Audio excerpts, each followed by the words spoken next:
Hello. Hello. Ẹ̀yin èèyàn mi mọ́, ẹ ṣé o. Ẹ kú tẹ́tí sí wa, ààbò Ọlọ́run á dájú lórí wa o. Ẹ ṣé gan-an ni. Wọ́n bá ń sọ wípé oríṣiríṣi nǹkan ń bẹ. Wọ́n ní ṣe ni Mariam, ó kó àwọn ọ̀rẹ́ dání. Wọ́n ló dé ọ̀dọ̀ kábíyèsí, ọ̀dọ̀ Naomi lákùrẹ́.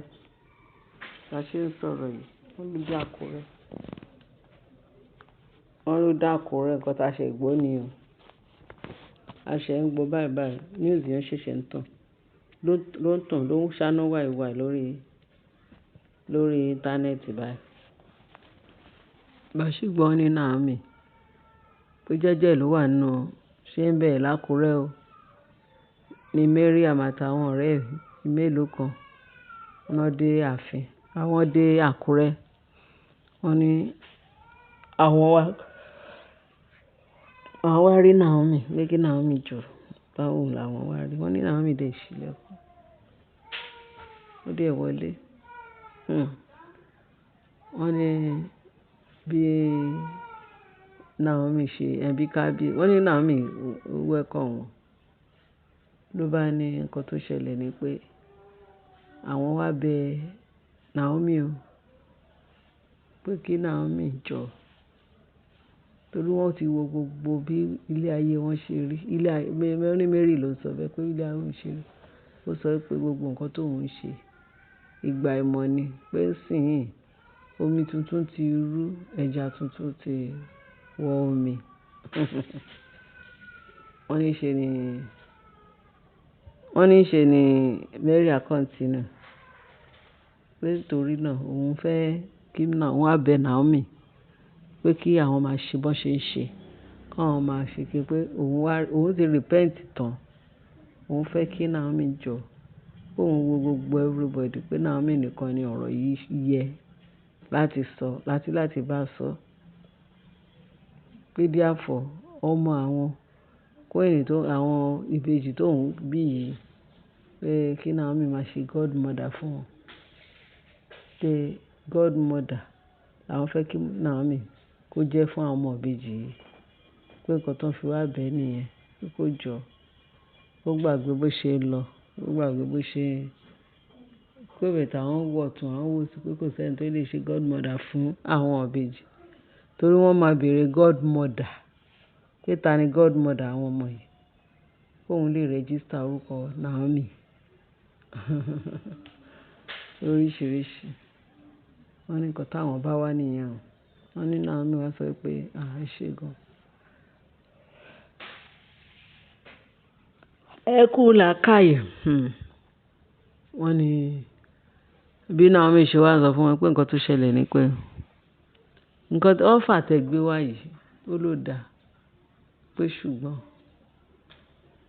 òun ò gba offer yẹn o. Wọ́n ní ẹ ṣe kíni. Ó lóun ò gba offer yẹn. Àwọn tó wà lẹ́yìn tó tẹ̀lé Naomi wá, àwọn tó tẹ̀lé Mariam wá.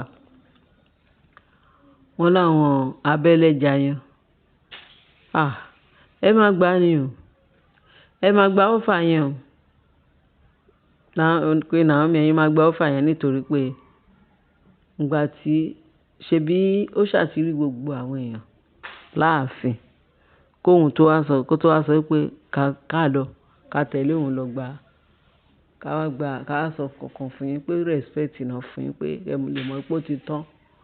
Torí ó lè dọ̀la láti kọ́ máa sọ pé ta ni godmother àwọn ọmọ ká ní godmother. Ṣé church náà? Ṣé ó ń lọ church ni? Àbá àwọn babaláwo ló fẹ́ bèèrè godmother àwọn ìbejì. Àbí àwọn wo ló fẹ́ bèèrè godmother àwọn ìbejì ẹ̀ tó fi ní kó òun rẹ̀ anybody àfi Naomi.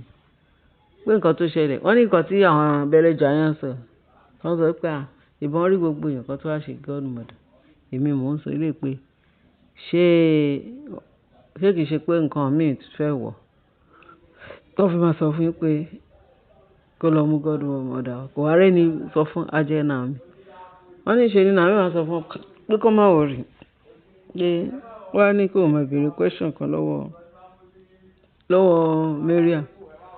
pé Mariam báwo ni ọ̀rọ̀ yìí ṣe wá jẹ́ o, báwo lè ṣe máa sọ fún wa pé kóun wá ṣe godmother. Ṣé èmi àti yín súnmọ́ra tó yẹn?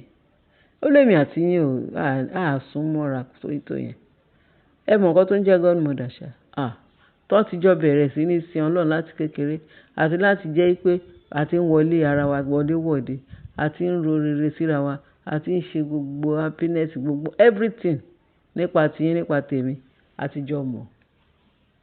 Ṣé nígbà tẹ̀ṣẹ̀ bíbejì lẹ wá ṣẹ̀ṣẹ̀ rí pé èmi ni godmother tọ́ sí fáwọn ọmọ yín? Ó lóun ò ṣe. Ó ní therefore, ó ní òun máa gba ẹ̀mí mímọ́ láàyè pé kóun gba direction láti ọ̀dọ̀ Ọlọ́run. Òun ò ṣe o. Pé kó yìí máa lọ.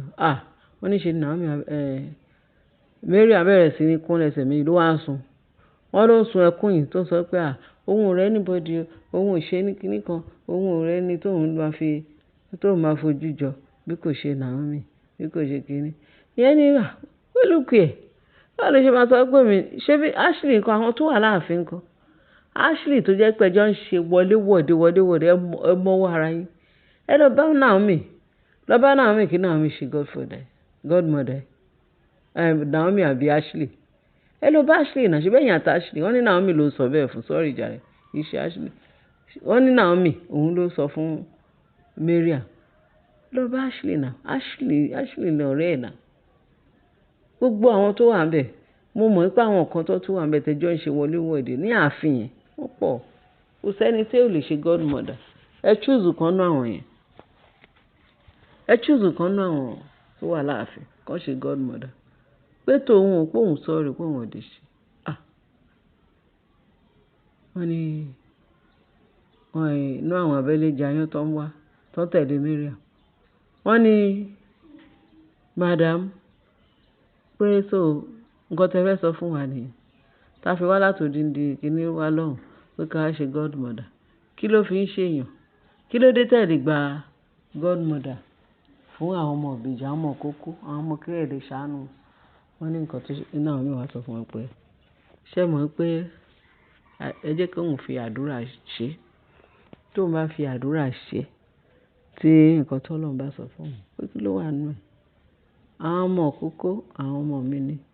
Ẹ̀yin náà àwọn èèyàn mi ni pé ọ́fà tẹ mú wa fún wọn òun gbọ́ pé ṣùgbọ́n jẹ́ kí èyí máa lọ ná later àádẹ́jọ́ máa sọ nítùbínùbí lórí àfọ̀ pé ṣeun pé kí ẹ wá máa lọ. Ẹ̀yin èèyàn wa ṣẹ́yìn náà rí nǹkan tó ń ṣẹlẹ̀. Wọ́n ní ọgbọ́n ló ń dá. Ó ní àwọn kan nìyẹn pé tí irọ́ ni o pé tó bá ti dé báyìí pé tí Naomi bá ti gbà láàyè bó bá ní kí Naomi ó máa ráyè wọlé sí Naomi lára á wá gba adé Naomi á wá dé á wá ṣe kí níbo ni. Ó ní ọ̀rọ̀ yẹn ò tà. Báwo ló ṣe fẹ́ gbé adé náà? Ṣé kí Naomi padà wá sáàfin ni? Tí Naomi bá ti padà sáàfin tó wá jókòó sí ìjókòó ẹ̀. Òun náà wá sọ pé ó fẹ́ gbé adé. Ó fẹ́ kóun dé adé Naomi. Kí Naomi máa ṣe kí ni? Kó fi torí godmother wá sáàfin torí ó fẹ́ ṣe godmother fún àwọn ọmọ Mariam. Mo ní irọ́ ni. Ìyẹn ò tà oríṣiríṣi ọ̀rọ̀ gidi nìyẹn. So máa wá sáàfin á wá sọ pé Naomi ti dé sáàfin mi máa dé adé ẹ̀ lọ. Mo ní ìyẹn make sense. Ìyẹn ò ṣọ̀rọ̀. Ẹ mọ̀ nǹkan tó make sense dáadáa. Ní tèmi o nǹkan tí mo mọ̀ tọ́gbọ́n orí mi sọ fún mi ní ọgbọ́n tí Mariam ń dá ṣe mọ̀ pé kí Naomi bá ti accept.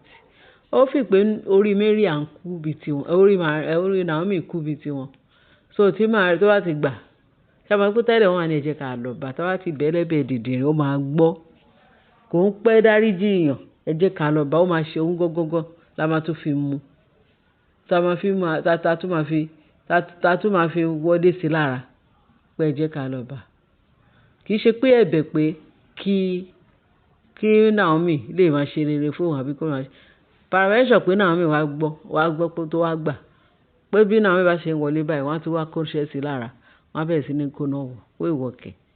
Ìyẹn náà fẹ́ fi fà á mọ́ra kán lè tún bẹ̀rẹ̀ ìkíní. Wọ́n ti mọ gbogbo oríṣiríṣi pé tí Naomi bá sí láàfin yẹn ààfin yẹn máa dàrú fún wọn. Kì í ṣe èpè o, kì í ṣe èpè. Bẹ́ẹ̀ ló ṣe máa rí, bẹ́ẹ̀ náà ló rí. Because ẹni mímọ́ ó yàtọ̀ sí ẹni búburú. Ṣé èṣù àti Ọlọ́run, àbí òkùnkùn àti ìmọ́lẹ̀ ṣé ó lè dọ́gba ni? Ìmọ́lẹ̀ bá wọlé pẹ́rẹ́, òkùnkùn máa paradà náà. Báwo lẹ ṣe máa sọ pé àwọn ṣe sọ pé kíní kan tí ó tan Naomi kò tí Naomi bá wọlé máa tún ṣe kíni, òun ló máa dádé. Naomi á máa jẹ́ kíni, á máa jẹ́ godmother. Tí sọ̀rọ̀ síbi tọ́rọ̀ wà. Àti pé ẹ rántí dáadáa o pé kábíyèsí ò tí gbà wọlé o. Ẹ rántí pé Naomi àti kábíyèsí wọn ò tí rẹ̀ o. Pé tí kábíyèsí ó fẹ́ fojú Mariam mọ́ra, ó fẹ́ fojú Naomi mọ́ra so that tí Naomi bá lè gba gbogbo ẹ̀ tó bá ti dáríjì àwọn àdọ̀bẹ̀ kábíyèsí ẹ̀ẹ́dẹ̀ jẹ́ kí Mariam wọlé, ẹ̀ẹ́dẹ̀ jẹ́ kó ṣe kiri lè ọ̀rọ̀ bá parí. Wọ́n ti mọ̀ pé gbogbo ẹ̀ wà lọ́wọ́ Naomi. Ìdí ẹ̀ṣọ́wọ́ Naomi, ọwọ́ Ọlọ́run ló wà. Ẹ̀yin èèyàn wa, ọgbọ́n àti jẹ́ kí Naomi bá òun bẹ kábíyèsí kó parí ọ̀rọ̀ kí ọmọ yẹn kó ọ̀rẹ́ mọ̀ pé kò sí ni èèyàn ò lè ṣe àfọlọ́run. Wọ́n hand over fún Ọlọ́run àti àwọn alálẹ̀, àwọn náà máa dì pẹ̀lú wọn bó ṣe wà nìyẹn. Ẹ ṣé ẹ̀yin èèyàn wa, ẹ bá fi tó kù sí làákàyè kẹ́yìn náà bá a dá sí. Ẹ ṣé, ẹ bá mi share, ẹ bá mi like, kẹ́ni ẹ bá mi subscribe. Ọwọ́ tẹ fi ń ṣe yẹn, ìyanu ni ó máa rí títí ayé. Jésù Olúwa wa, àmín. Ẹ ṣé gan.